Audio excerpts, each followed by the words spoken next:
Ici l'évangéliste Mario Massicotte qui vous accueille à la production de cette émission de télévision aujourd'hui dans la série Les actualités prophétiques.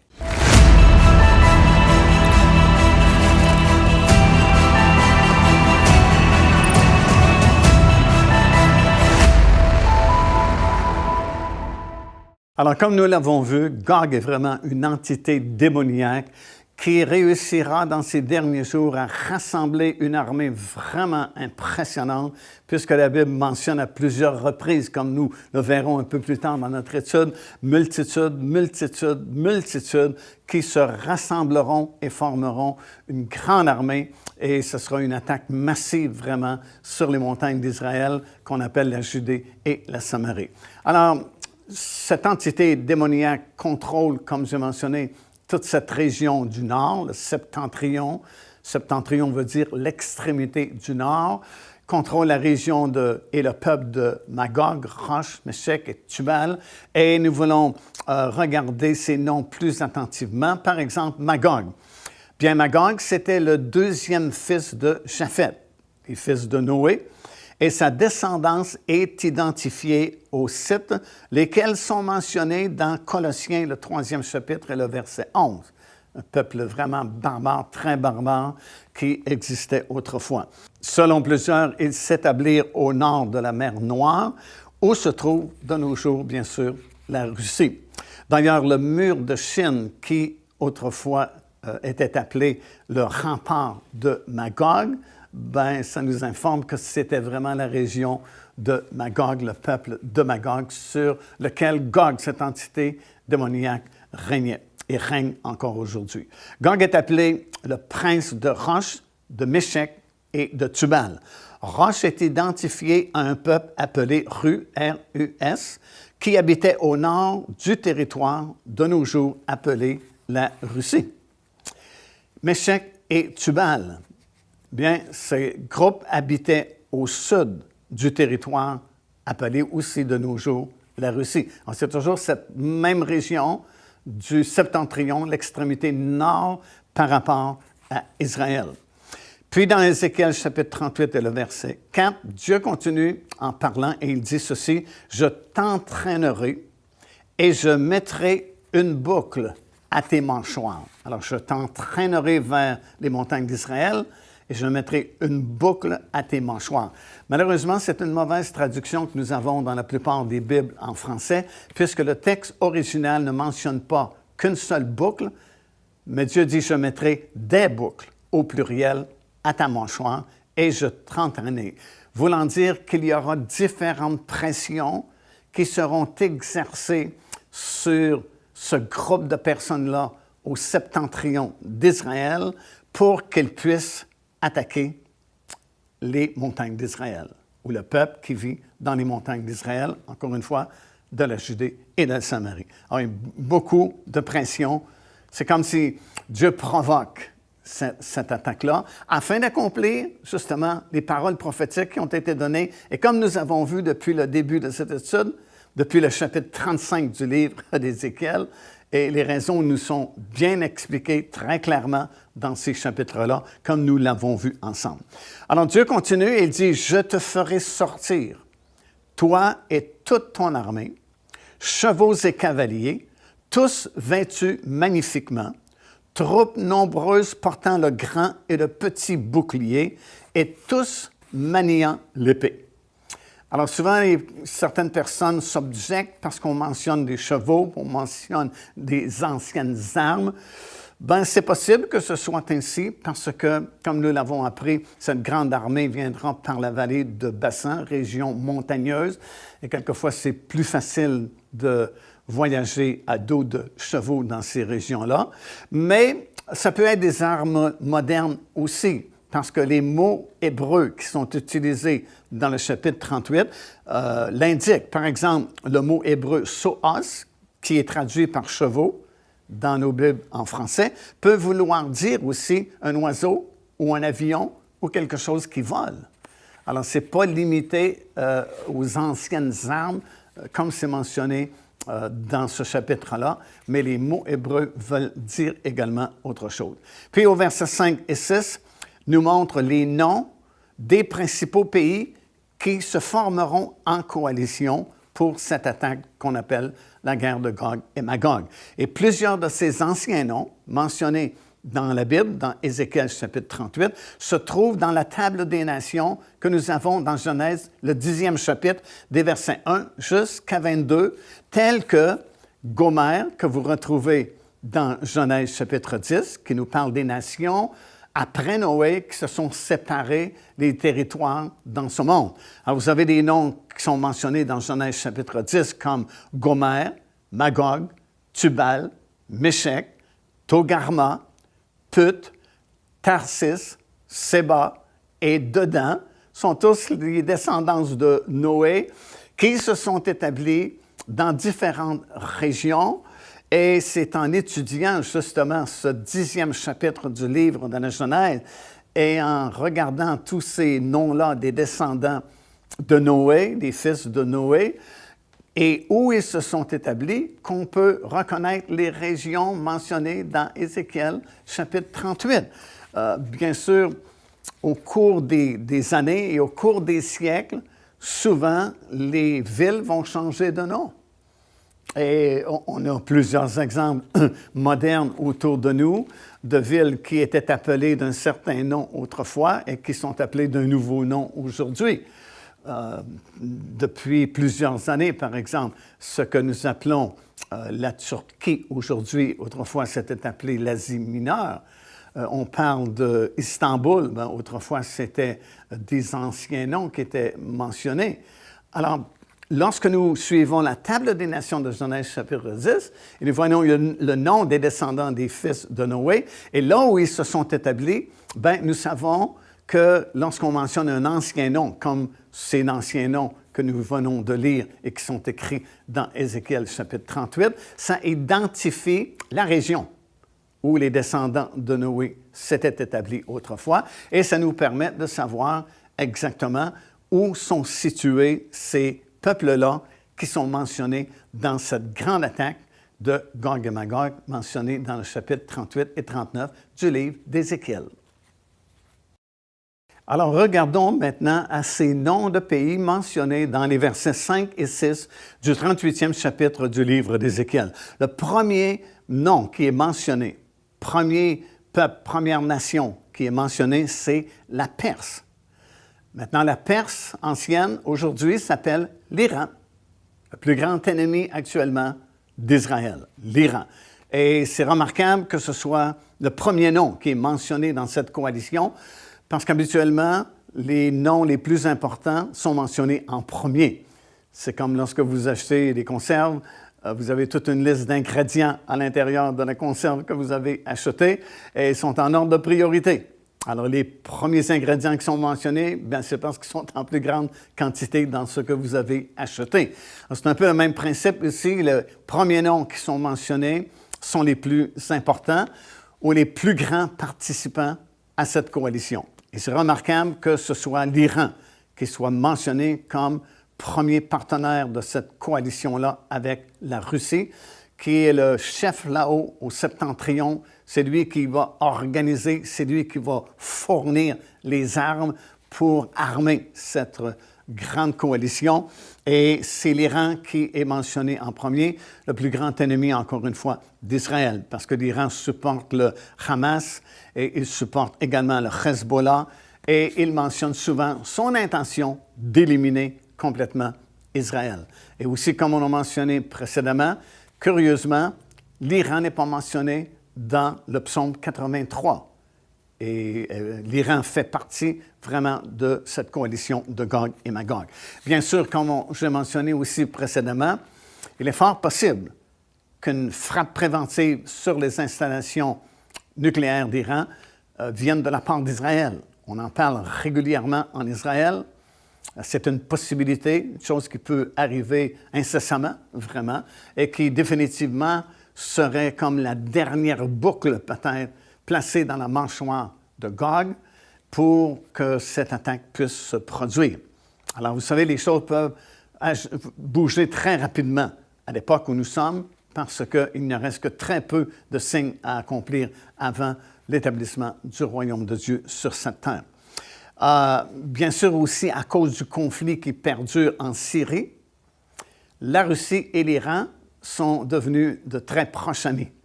En fait, vous avez un trio, vous les voyez régulièrement en photo sur Internet, dans les journaux, entre le dirigeant de la Russie, le dirigeant de la Turquie et le dirigeant de l'Iran. Ces trois grandes forces, ces trois grandes puissances sont de grands amis, grands collaborateurs au moment où nous faisons cet enregistrement. Et à cause du conflit qui perdure en Syrie, il y a eu un rapprochement extraordinaire entre la Russie et l'Iran. Et désormais, ça c'est vraiment remarquable, désormais, on pourrait avoir une attaque en provenance de la Syrie, parce que la Syrie a sa frontière avec Israël, et ça serait comme décrit dans Ézéchiel chapitre 38, où on mentionne vraiment une attaque terrestre, par voie terrestre, même si la Russie est très éloignée d'Israël. Mais à cause de certains événements qui se sont produits depuis quelques années déjà, la Russie est là par l'intermédiaire de la Syrie, aux frontières même d'Israël, avec l'Iran. Alors, il pourrait y avoir une attaque par voie terrestre et ça accomplirait justement cette prophétie-là parce qu'il y a une route désormais qui est ouverte. Deuxième nation qui est mentionnée, c'est l'Éthiopie. Évidemment, l'Éthiopie, c'est un territoire de l'Afrique et autrefois, il incluait la région du Soudan. Alors, c'est beaucoup plus que simplement l'Éthiopie que nous pouvons voir sur une carte géographique aujourd'hui. Troisième nation qui est mentionnée, PUTH, c'est la Libye moderne. La Libye moderne fera partie de cette coalition-là pour faire une attaque surprise sur les montagnes d'Israël. Quatrième nation qui est mentionnée, c'est Gomer. Gomer, c'était le fils de Japhet, tel que c'est mentionné dans la table des nations, justement, Genèse chapitre 10 et le verset 2. Et leurs descendants s'établirent en Cappadoce. Et on dit qu'ils sont probablement les Cimmériens d'Ukraine qui conquirent l'Arménie. Et ils voyagèrent aussi vers l'Europe de l'Ouest. Cinquième nation mentionnée, la maison de Togarma, qui représente la Turquie moderne. Et ça dit beaucoup d'autres peuples, beaucoup d'autres nations qui seront avec eux. Et cette expression revient souvent. Par exemple, toujours dans le chapitre 38, verset 4, « Troupes nombreuses, peuples nombreux qui seront avec toi, toi et toute ta multitude autour de toi, et les nombreux peuples qui seront avec toi, toi et de nombreux peuples avec toi, une grande multitude, une armée puissante, les peuples qui sont nombreux. » Alors, je pense que vraiment Dieu veut que nous sachions que c'est une attaque massive qui se prépare contre la Judée et contre la Samarie, parce que, par de nombreuses références, on mentionne beaucoup de nations, beaucoup de peuples, grande multitude. D'ailleurs, l'endroit où on va enterrer les cadavres des soldats s'appelle multitude, Armona. Nous continuons à lire la prophétie dans Ézéchiel 38, cette fois-ci au verset 7. Ça dit « Prépare-toi, tiens-toi prêt ». Alors, on se souvient que la parole est adressée à Gog, au septentrion, complètement par rapport à Israël. C'est le grand organisateur de cette coalition. Et comme nous avons appris, c'est surtout une entité démoniaque qui agira bien sûr par l'entremise d'un être humain, mais c'est l'organisateur derrière la scène. Et la parole dit à Gog, « Prépare-toi, tiens-toi prêt, toi et toute ta multitude assemblée autour de toi, sois leur chef. » Alors, Gog sera le leader de cette coalition, le fournisseur d'armes, si vous voulez, et vraiment, il n'y a que la Russie qui pourrait, au septentrion d'Israël, organiser une telle chose et équiper une armée aussi massive. Et les versets 8 jusqu'à 13, nous lisons ceci. « Après bien des jours, tu seras à leur tête dans la suite des années. Tu marcheras contre le pays dont les habitants échappés à l'épée auront été rassemblés d'entre plusieurs peuples sur les montagnes d'Israël. Longtemps déserts, retirés du milieu des peuples, ils seront tous en sécurité dans leur demeure. » Remarquez, ils seront en sécurité dans leur demeure. Tu monteras, tu t'avanceras comme une tempête. Tu seras comme une nuée qui va couvrir le pays, toi et toutes tes troupes et les nombreux peuples avec toi. Ainsi parle le Seigneur l'Éternel. En ce jour-là, des pensées s'élèveront dans ton cœur et tu formeras de mauvais desseins. Tu diras, je monterai contre un pays ouvert, je fonderai sur des hommes tranquilles et en sécurité dans leur demeure, dans des habitations sans murailles et n'ayant ni verrou ni porte. J'irai faire du butin et me livrer au pillage, porter la main sur des ruines maintenant habitées et sur un peuple recueilli du milieu des nations, ayant des troupeaux et des propriétés et occupant les lieux élevés du pays. Séba et Dedan, les marchands plutôt de Tarsis et tous leurs lionceaux te diront, viens-tu pour faire du butin? Est-ce pour piller que tu as rassemblé ta multitude, pour remporter de l'argent et de l'or, pour prendre des troupeaux et des biens et pour faire un grand butin? Alors, c'est tout un passage de l'Écriture, évidemment, et nous retenons certaines choses, comme premièrement, cette attaque ne pouvait pas se produire dans le passé. Elle ne pouvait pas se produire, par exemple, en 1930, parce que la prophétie spécifie bien ici que tu vas attaquer dans plusieurs jours, après bien des jours, ou encore dans la suite des temps, c'est-à-dire dans les derniers jours. Deuxièmement, ça ne pouvait pas se produire avant le retour du peuple juif en Israël et la création de l'État d'Israël, parce que la prophétie disait « Tu marcheras contre le pays dont les habitants auront été rassemblés d'entre plusieurs peuples sur les montagnes d'Israël depuis longtemps désertes. » Et comme nous l'avons expliqué précédemment, c'est vraiment l'histoire de ce territoire-là qu'on appelle la Judée et la Samarie, qui, comme nous l'avons vu, est vraiment le cœur d'Israël. Parce que c'est là où Abraham était quand Dieu a renouvelé ses promesses qu'il lui donnait ce pays-là. C'est là où les prophètes ont vécu et ont prophétisé. La Judée et la Samarie, vraiment, c'est le cœur d'Israël. Et l'attaque ne pouvait pas se faire sur ce territoire-là avant qu'Israël ait été ramené de plusieurs nations, comme nous venons de lire ici dans les Écritures. Alors, il y a un temps pour chaque chose, et puis, selon les descriptions qui nous sont données dans ce 38e chapitre, bien, il est évident que cette attaque ne pouvait pas se produire il y a plusieurs années passées, mais qu'aujourd'hui, c'est imminent parce que ces conditions-là sont vraiment accomplies. Alors, c'est évident que cette attaque ne pouvait pas se produire il y a plusieurs années passées parce qu'il y avait certaines conditions qui devaient être remplies pour que cette attaque puisse avoir lieu. C'est un peu, vous savez, comme cette doctrine que nous entendons souvent prêcher concernant l'enlèvement des croyants. Et puis on entend dire souvent que le Seigneur peut venir n'importe quel moment. Il pourrait venir maintenant pendant qu'on est en train de faire cet enregistrement de cette production aujourd'hui. Mais vraiment, il n'y a pas d'appui biblique solide pour affirmer une telle chose, du moins pas présentement. Et la raison est bien simple, c'est qu'il y a des signes qui nous ont été donnés dans la parole de Dieu pour nous prévenir de la proximité du retour du Seigneur. Alors, logiquement, aussi longtemps que tous les signes qui nous ont été donnés ne sont pas encore accomplis, Jésus ne peut pas revenir parce qu'il nous a dit qu'on verrait ces signes avant son retour. Par exemple, le Seigneur Jésus ne pouvait pas revenir avant 1948 parce qu'Israël était encore dispersé parmi les nations du monde. Alors, il ne pouvait pas revenir en Israël. C'était d'autres peuples qui avaient pris le territoire, la place d'Israël, parce qu'ils avaient été dispersés.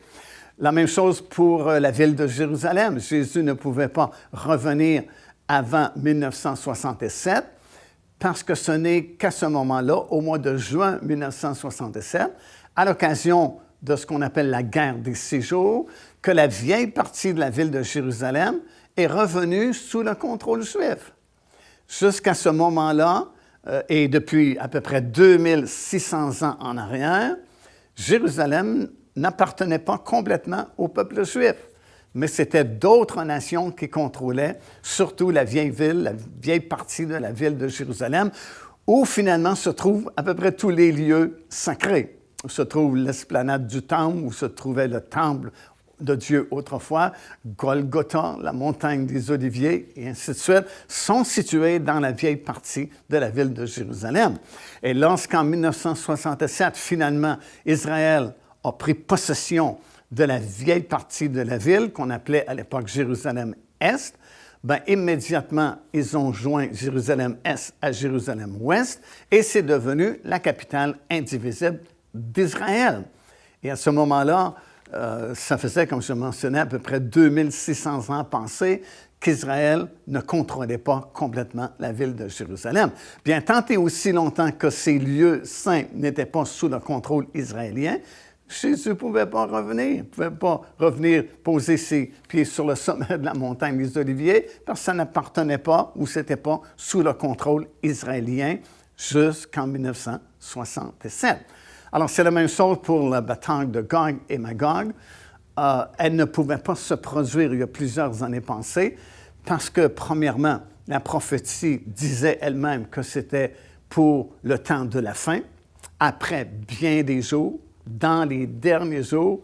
Et deuxièmement, comme nous venons de le voir, il fallait que le peuple soit revenu parce que la prophétie disait que Gog et Magog va descendre contre un peuple qui a été rassemblé de plusieurs nations du monde et qui maintenant sont établis dans leur pays et ils sont en sécurité.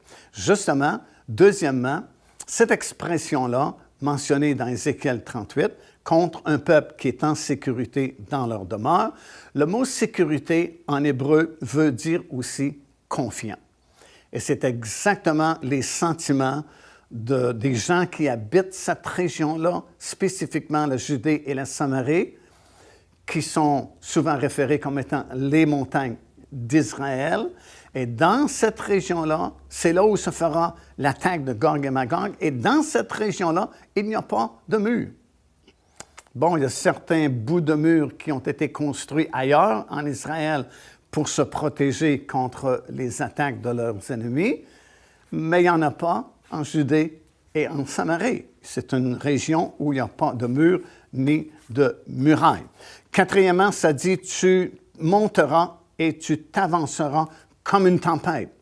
Ça veut dire soudainement et massivement, comme une nuée qui va couvrir le pays. Autrement dit, c'est comme hier, il n'y avait rien et tout à coup, une armée immense descend sur les montagnes d'Israël. Cinquièmement, ça dit « des pensées s'élèveront dans ton cœur et tu formeras de mauvais desseins et tu diras « j'irai faire du butin et me livrer au pillage ». Et attention, regardez bien ce qui suit. Ça veut dire porter la main, c'est-à-dire prendre contrôle sur des ruines. C'est vraiment très significatif parce que il y a eu beaucoup de gens qui ont spéculé à savoir c'est quoi le butin qu'ils vont venir faire, c'est quoi l'or et l'argent qu'ils vont venir chercher en Israël. On a proposé les minéraux de la mer Morte. Récemment, on a proposé le gaz qu'ils ont trouvé dans la mer Méditerranée et ainsi de suite. Mais je crois que ce bout de verset-là ici est significatif d'une prise de possession du territoire plus que des richesses comme le pétrole ou comme le gaz ou comme les minéraux de la mer Morte. Parce que, si vous suivez un peu les actualités, nous réalisons qu'à ce moment ici, à cause des changements qui se sont accomplis récemment, c'est de moins en moins possible de créer un État palestinien à même les terres d'Israël. Et le fait que c'est écrit ici dans ce passage-là, prendre contrôle ou se livrer au pillage et prendre le territoire de ces anciennes ruines, parce qu'on a étudié précédemment comment ces montagnes sont devenues désertes à cause de la déportation du peuple juif à l'extérieur du monde, dans les pays du monde. mais que la prophétie disait qu'à nouveau la terre serait ensemencée, les villes reconstruites et les peuples reviendraient s'établir dans cette région-là. Et parce que cette région-là est contestée, parce qu'on ne l'appelle pas habituellement la Judée et la Samarie dans notre monde moderne, on l'appelle la Cisjordanie, ou le fameux West Bank, dont on entend souvent parler dans les nouvelles. Et ce territoire-là est réclamé par les Palestiniens pour faire partie de ce nouvel État palestinien qui voudrait être créé parmi les terres d'Israël. Alors, je pense que c'est beaucoup plus une question de saisir le territoire. Et souvenons-nous que Jérusalem fait partie de la Judée, donc ce même territoire-là, pour donner accès à la création d'un État palestinien avec toute cette armée qui forcera l'issue pour que ce territoire-là devienne possession pour un État palestinien. Alors, en terminant cette émission aujourd'hui, c'est de plus en plus évident que nous vivons des temps prophétiques exceptionnels qu'aucune autre génération avant nous a connus ou vécu. Alors, ça veut dire, préparons-nous, gardons nos cœurs vraiment purs devant le Seigneur, fixons nos yeux sur lui comme nous en sommes exhortés dans l'Épître aux Hébreux. Ça nous dit, gardez vos yeux fixés sur le Seigneur Jésus-Christ, parce que très bientôt maintenant, ces signes sont vraiment évidents, sont très clairs, faciles à comprendre. Jésus revient vraiment prochainement. Et ce qui est le plus important, au-delà de tout ce que nous avons parlé, tout ce que nous avons lu dans la parole du Seigneur, au-delà de tous ces signes dont nous avons parlé, surtout cette attaque imminente de Gog et Magog, le plus important, est-ce que nous sommes prêts pour son glorieux retour? C'est la plus grande question à laquelle personne d'autre peut répondre que vous. Car Dieu a tant aimé le monde qu'il a donné son Fils unique, afin que quiconque croit en lui ne périsse point, mais qu'il ait la vie éternelle. Téléchargez gratuitement l'enseignement « Le salut, c'est quoi ?» en visitant notre site web www.paindevie.org et recevez la grâce merveilleuse que Dieu vous offre. Ici l'évangéliste Mario Massicotte qui vous invite à vous inscrire à notre lettre de nouvelles électronique. Et pour ce faire, il suffit de visiter notre site web au www.paindevie.org et tout en haut à la droite de votre écran, vous allez voir cet onglet sur lequel vous cliquez et vous vous inscrivez tout simplement. Ça vous permettra de recevoir des nouvelles du ministère de Pain de Vie et en même temps recevoir le bon enseignement de la parole de Dieu. Faites-le donc aujourd'hui même.